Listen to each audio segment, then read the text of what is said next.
Okey, kita mulakan hari ini. Okey, soalan satu. Okey, Kesultanan Melaka telah berjaya meluaskan pengaruhnya ke kerajaan berikut. Okey, berjaya meluaskan pengaruh ke kerajaan berikut Rokan, Pahang, Indragiri.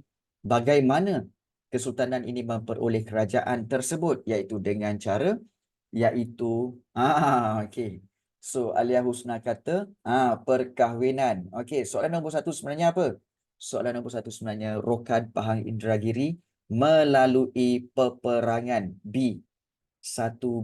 Peperangan sebenarnya. Tidak. Okey, baik, tak apa. Okey. Soalan yang kedua. Okey, kita tak nak lama-lama kat sini sebab kita ada 70 soalan nak kita go through hari ni. Banyak ni. Baik, soalan nombor 2. Tugas pembesar peringkat jajahan Kesultanan Melayu Melaka. Okey, Ketua Turus Angkatan Tentera mengurus perbendaharaan, pemangku sultan dan juga mengutip cukai. Ingat peringkat jajahan. So, yang mana satu? Jawapannya adalah Ketua Turus Angkatan Tentera ini bendahara. Mengurus perbendaharaan ini adalah penghulu bendahari. Pemangku sultan bendahara dan yang betul ialah D, mengutip cukai. So, nombor 2 D. Nombor 2 D. Okey. Baik, nombor 3. Hukum Kanun Melaka turut memberi perhatian kepada isu kekeluargaan. Mengapa isu tersebut diberi perhatian? Okey, kerana untuk nombor 3 jawapannya adalah untuk menjaga. Ingat isu kekeluargaan. Maknanya untuk menjaga keharmonian dalam keluarga. Nombor 3 B. Okey. Baik. Soalan yang keempat. Peranan pembesar dalam pemerintahan Kesultanan Melayu Melaka. Okey, apakah peranan pembesar dalam pemerintahan Kesultanan Melayu Melaka? So, ini menggubal undang-undang, salah. Menjalin hubungan diplomatik, mungkin. Okey, kemudian memelihara keamanan kawasan. Okey. Menghadiri majlis gotong royong, ini salah. Menjalin hubungan diplomatik pun salah kerana menjalin hubungan diplomatik adalah sultan. Ini sultan Sultan. So, jawapannya adalah C. Okey. 4 adalah C. Memelihara keamanan kawasan. 5. Maklumat berikut berkaitan dengan pembesar berempat dalam Kesultanan Melayu Melaka. Peranan bendahara, ketua pentadbir, pemangku sultan, X. So, apakah X? X ialah tak lain tak bukan bendahara adalah ketua turus angkatan tentera. Okey, 5 adalah A. Betul. Ya. Baik, kemudian soalan yang keenam. Kita lihat di sini pentadbiran Kerajaan Kesultanan Melayu Melaka mengamalkan sistem pentadbiran pusat dan juga jajahan. Sistem tersebut menggambarkan tentang apa? Kepentingan sistem peperiksaan? Ya, apa dah? Okey, kebijaksanaan pemerintah? Mungkin. Keperluan tenaga asing? Untuk apa? Okey, kekuatan ketenteraan? Untuk apa? Jadi soalan nombor 6 adalah, soalan nombor 6 adalah B. Kebijaksanaan pemerintah. Baik. Soalan 7. Pentadbiran Kesultanan Melaka berasaskan sistem pembesar 4 lipatan. Keselamatan Kota Melaka terletak di bawah tanggungjawab. Keselamatan Kota Melaka. Okey, terletak di bawah tanggungjawab siapa? Ini tidak lain tidak bukan adalah Temenggung, iaitu A. Ingat right. 7 adalah A. Baik. Okey, sebelum tu, cikgu laju sangat ke? Laju sangat ke? Tak kan? Okey Okey je. Okey, good. Right, good. Jom kita pergi soalan nombor 8. Baik, maklumat berikut. Just nice. Alright. Maklumat berikut berkaitan dengan Undang-Undang Laut Melaka. Fasal 13.1. Nakhoda perlu diberi keutamaan untuk berniaga selama 4 hari. Mengapa nakhoda diberi keistimewaan tersebut? Sebagai wakil kerajaan, no. Khuatir berlaku penipuan, apa dah? Ibarat raja dalam pelayaran, penghormatan daripada pedagang, tidak. Jawapannya adalah C. You see? Kalau kamu tak pasti, buat macam cikgu. Pangkah. Ini salah. Okey, ini betul. Okey. 8C. 9. Maklumat berikut merupakan alat kebesaran Kesultanan Melayu Melaka. Kita ada nobat, kita ada regalia, cap mohor. Kepentingan alat tersebut, okey, iaitu menjadi hantaran perkahwinan, merupakan bahan perdagangan, apa dah? Membuktikan kekuatan kerajaan atau melambangkan kedaulatan pemerintah. Jawapannya 9, jawapannya adalah yes. Jawapannya adalah D. Lambang kedaulatan. Ingat takkanlah nobat. Nobat tu alat muzik kan. Takkanlah alat muzik itu. Okey. Kekuatan kerajaan. 9D. 10. Okey. Raja berikut merujuk pada bidang tugas pembesar dalam Kesultanan Melayu Melaka, iaitu pembesarnya Temenggung, menjaga keselamatan Kota Melaka, Laksmana X. So, apakah tugas Laksmana? Mengetuai utusan luar. Utusan luar? Okey. Mengutip cukai pelabuhan. Menjadi Panglima Angkatan Laut. Yes. Mengawal perbendaharaan negara. Salah. So, 10 adalah C. Baik. Kita teruskan soalan 11. Senarai berikut merupakan ciri negara bangsa dalam kerajaan alam Melayu. Okey. Tak sempat catat. Kenapa kau tak print ke, Man? Aduh, kau ni, Man. Okey. Saya print. Lepas tu? Cuma Ah, lambat. ni, Man. Orang suruh tanda, bukan suruh lukis. Kalau Bukan lukis lukis, lambat. saya cuma bagi reason. Tulis apa yang cakap tapi tak sempat lah. Wah, Okey, maaf tak saya. apa. Itu nanti. Kita pergi kepada 11 dulu. Okey, baik. Senarai berikut merupakan ciri negara bangsa dalam kerajaan alam Melayu. Ciri negara bangsa dalam kerajaan alam Melayu. Raja X, wilayah pengaruh dan rakyat apakah X? Ini senang sangat. Jawapannya adalah D. D pula. C, undang-undang. Baik. 11 adalah C, undang-undang. Ingat ciri negara bangsa kerajaan alam Melayu. 12. Kesultanan Melayu Melaka mempunyai pentadbiran yang sistematik. Apakah sistem pentadbiran tersebut? Masya Allah. Jawapannya adalah A, pembesar 4 lipatan. Okey, Kesultanan Melayu Melaka. Soalan very straightforward. Okey. 13. Peranan Laksmana.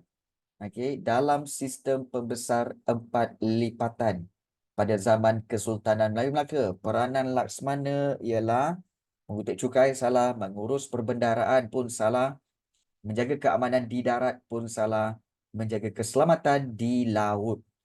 Itu jawapan dia. 13D. Baik, bagus. Soalan 14. Peranan rakyat kepada pemerintah. Rakyat kepada pemerintah pada Kesultanan Melayu Melaka. Memang ini tidak lain tidak bukan. Jawapannya adalah ya. A. Memberi kesetiaan. Menjamin keselamatan bukan, mengukuhkan perpaduan pun bukan, memelihara keamanan pun bukan. Ini semua tugas-tugas pembesar. Baik, habis bab 1. Baik, kita pergi kepada soalan-soalan daripada bab 2. Okey, iaitu kebangkitan nasionalisme. Okey, bab 2 saya slow sikit. Okey, baik. Kita cuba, Sadiq. Kita cuba. Jom kita sama-sama buat. Bab 2. Karya berikut dihasilkan oleh ahli falsafah Inggeris iaitu John Locke. Two treatises, bukan two theories, Two treatises of government. Apakah kandungan karya tersebut? Okey, cara memilih kerajaan ada belajar ke? Tak ada. Okey. Kaedah pembinaan negara salah. Prinsip raja berperlembagaan dan proses menggubal undang-undang tidak ada. Jawapannya adalah C. Biasanya kalau kamu melihat soalan objektif, pilihan jawapan yang lain-lain itu kadang-kadang memang tak logik. Apa dah cara memilih kerajaan? Mana ada? You see?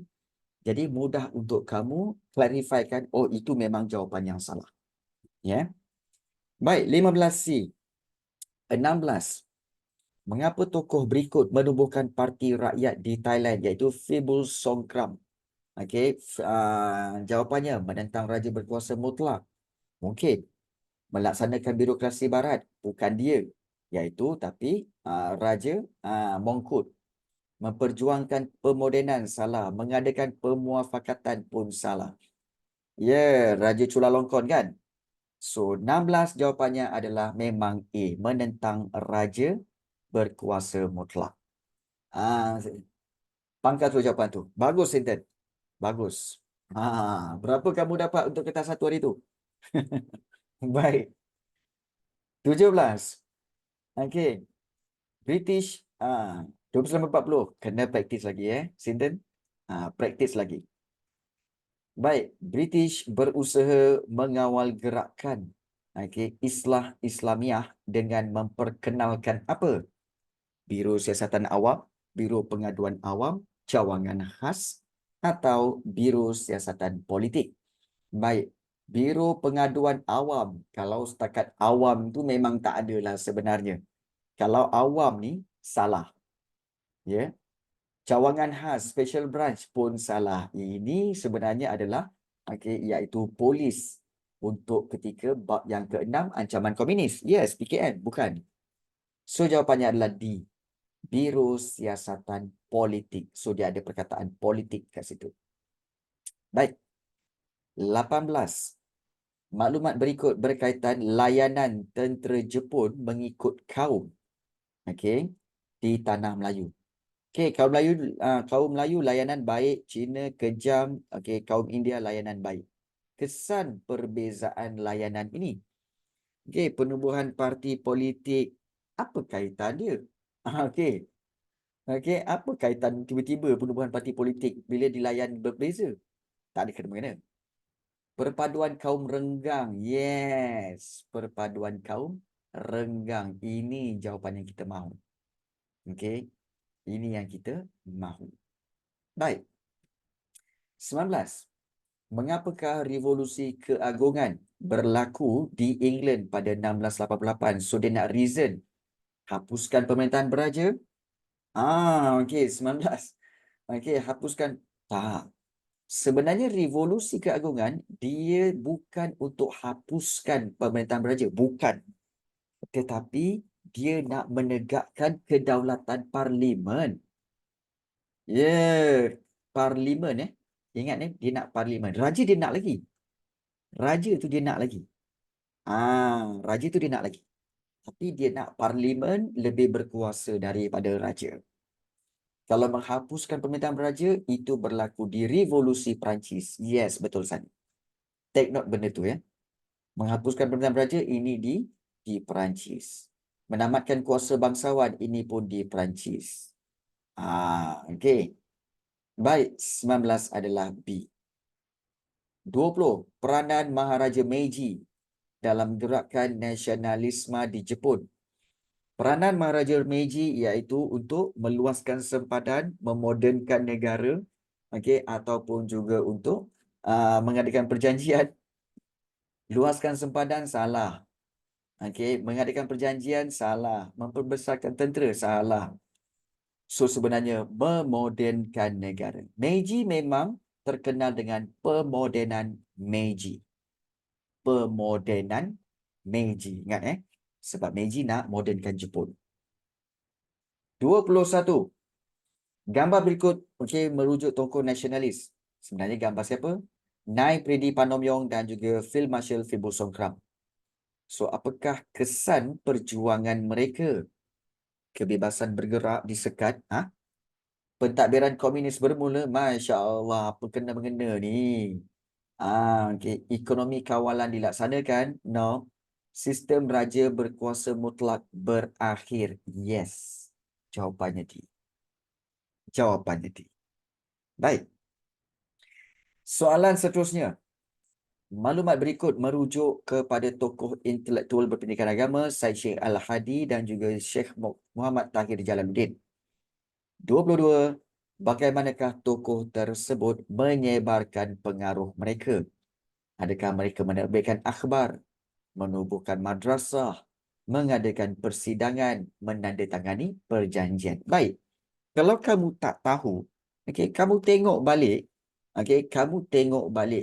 kepada soalan itu, iaitu soalan ini, tokoh intelektual berpendidikan agama. Kalau berpendidikan agama, dia akan buat akhbar, iaitu antaranya majlis, okay, neraca. Itu akhbar. Okay, majlis, neraca. Dan satu lagi, menubuhkan madrasah. Madrasah tu sekolah.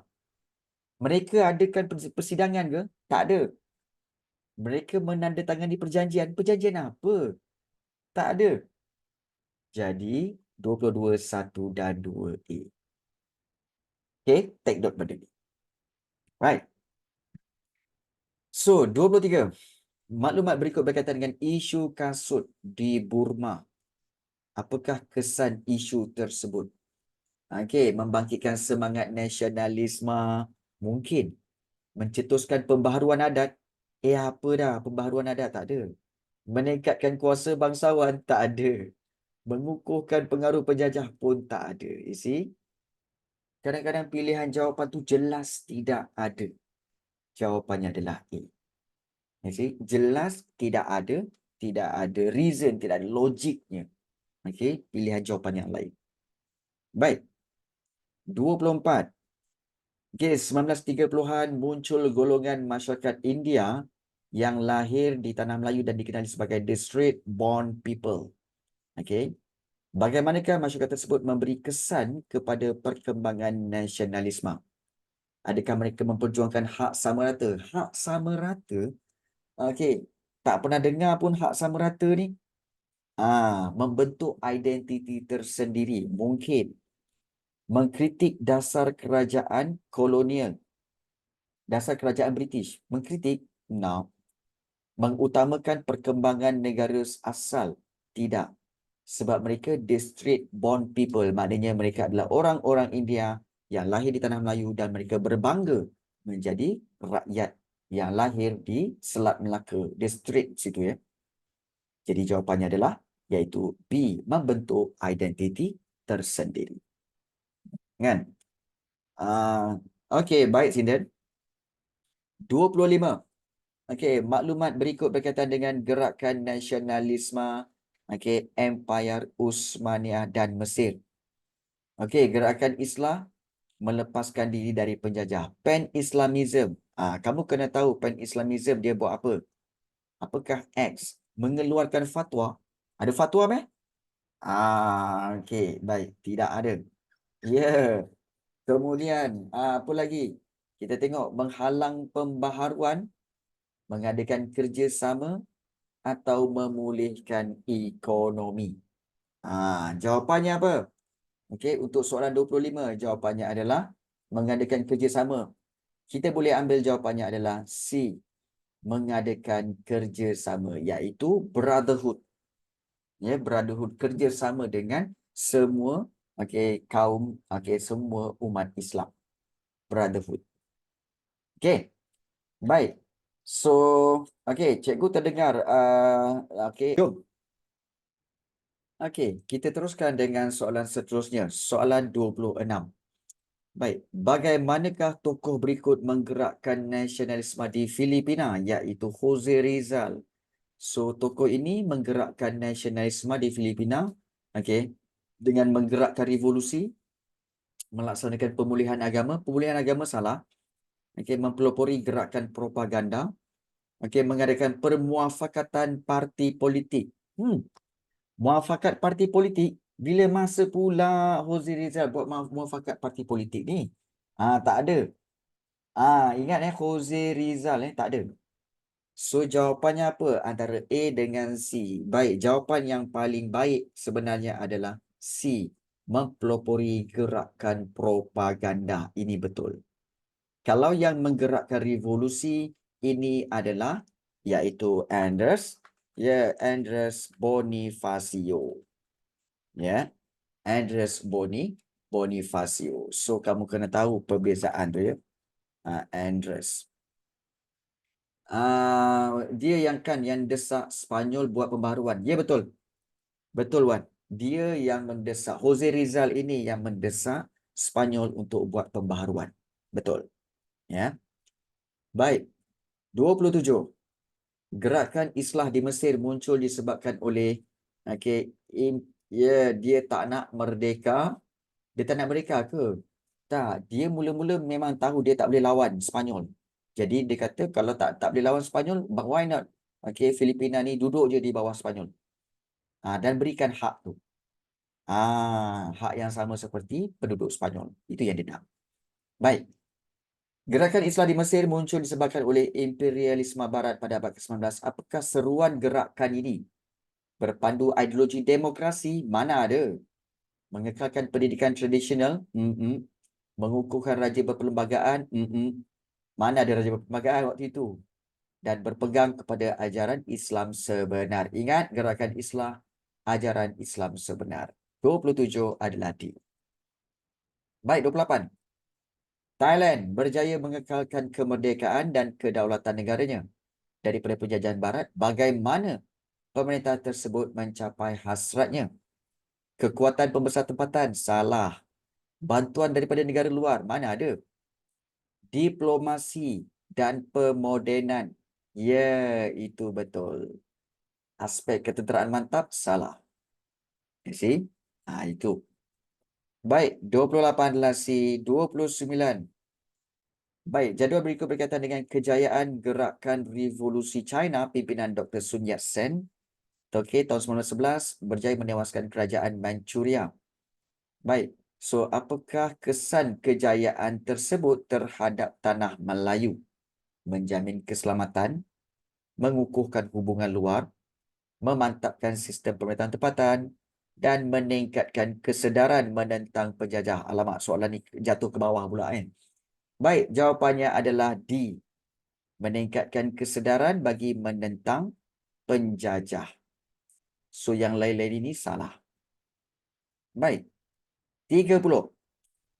Jadual berikut berkaitan penulisan kreatif sebelum Perang Dunia Kedua. Okey. Pak Sako dengan Putera Gunung Tahan dan Anak Mak Lela Gila. Apakah kepentingan penulisan ini? Kepentingan maknanya faedah. Faedah penulisan novel ini. Okey, mencetuskan gerakan Islah. Mana mencetuskan gerakan Islah? Serius lah. Okey. So, tidak. Memperjuangkan kebebasan wanita. Mana ada? You see? Jawapan yang pelik-pelik ni, kamu tolak itu sebagai salah. Ya. Membangkitkan kesedaran kebangsaan, yes. Meningkatkan kesedaran nikmat kebebasan, yes.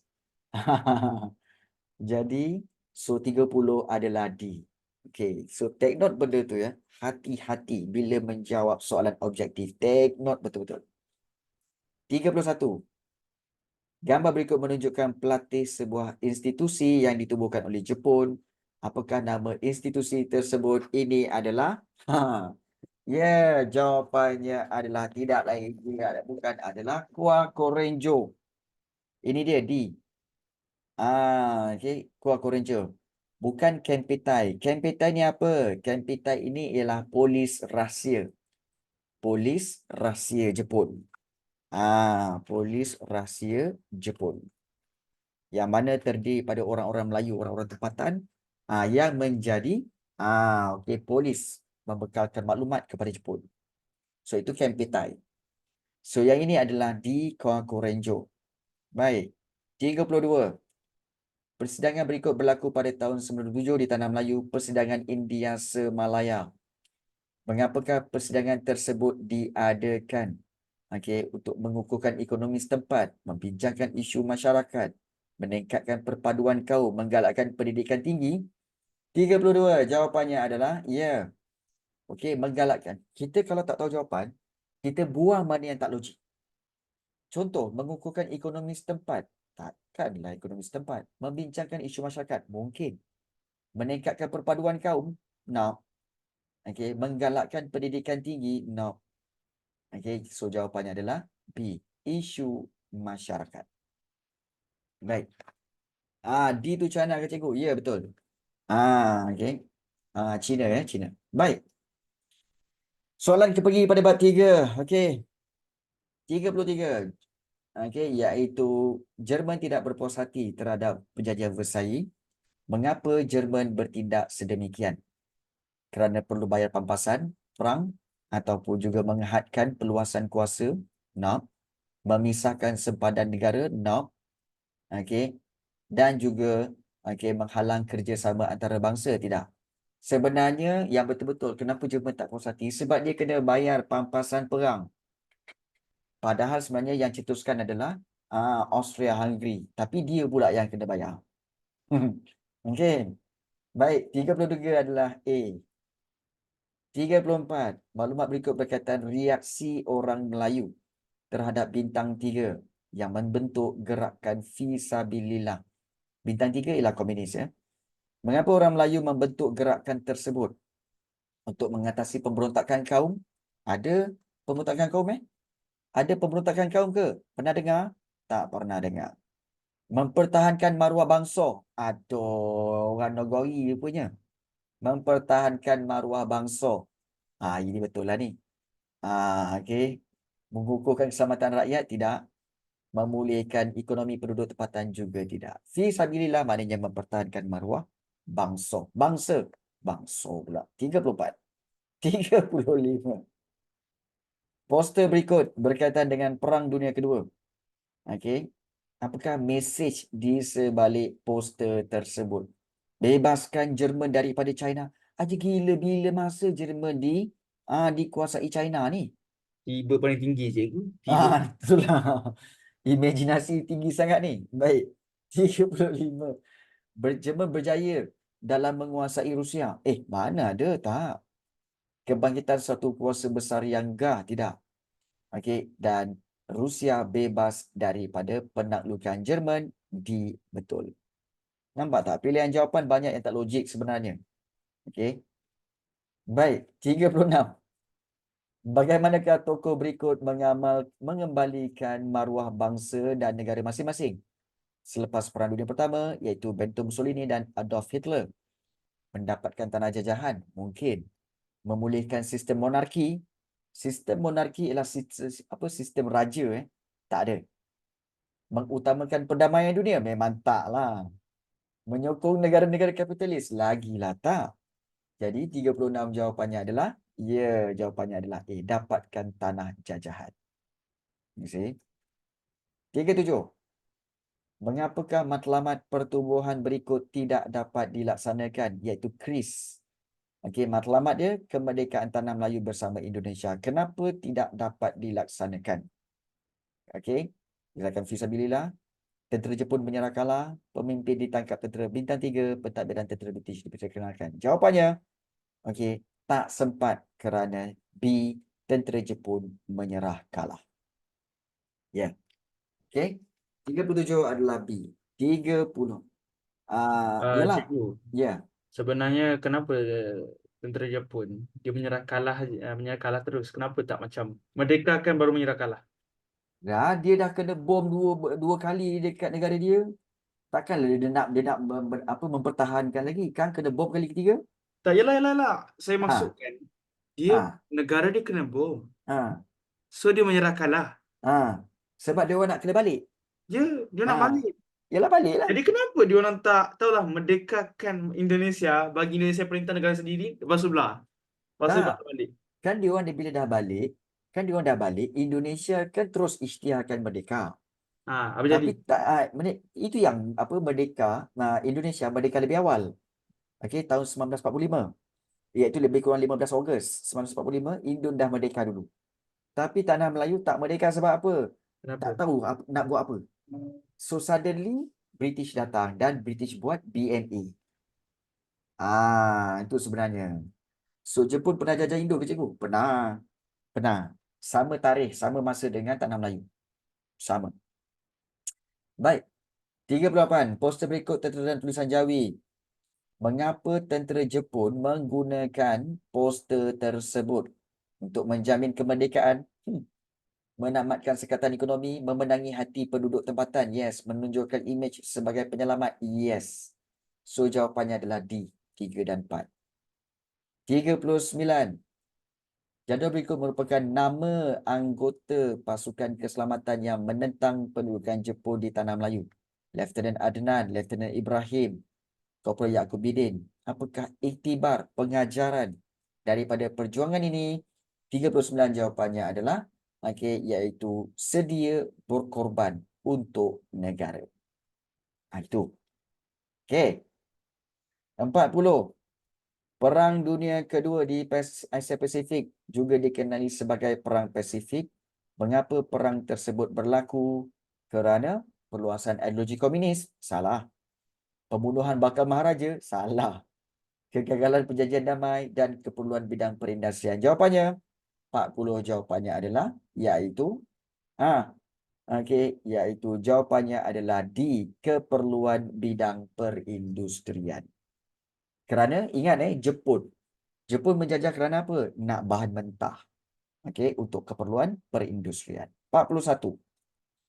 Apakah matlamat penubuhan Force 136 pada tahun 1943? Matlamat dia adalah menubuhkan pasukan gerila menentang penjajahan British, melatih regimen askar Melayu, menjalin kerjasama rakyat. Kerjasama rakyat menentang penjajahan British.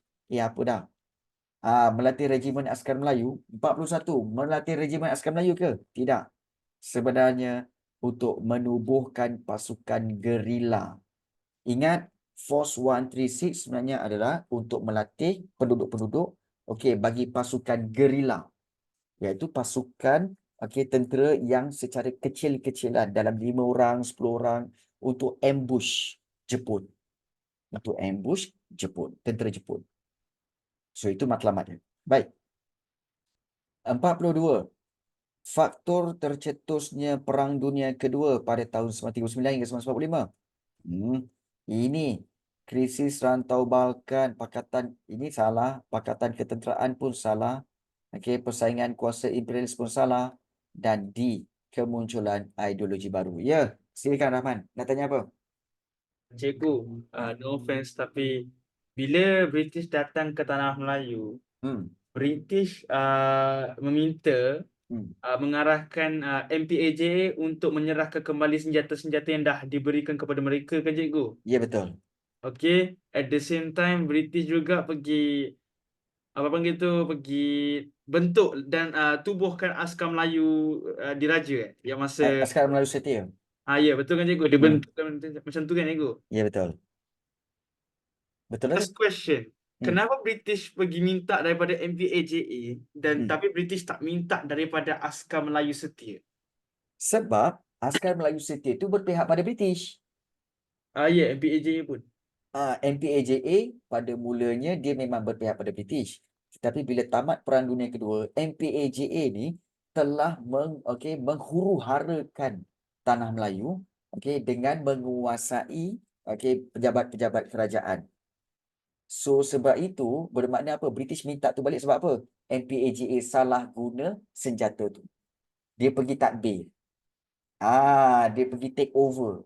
Itu kesilapannya. Jadi British kata apa? Mari sini.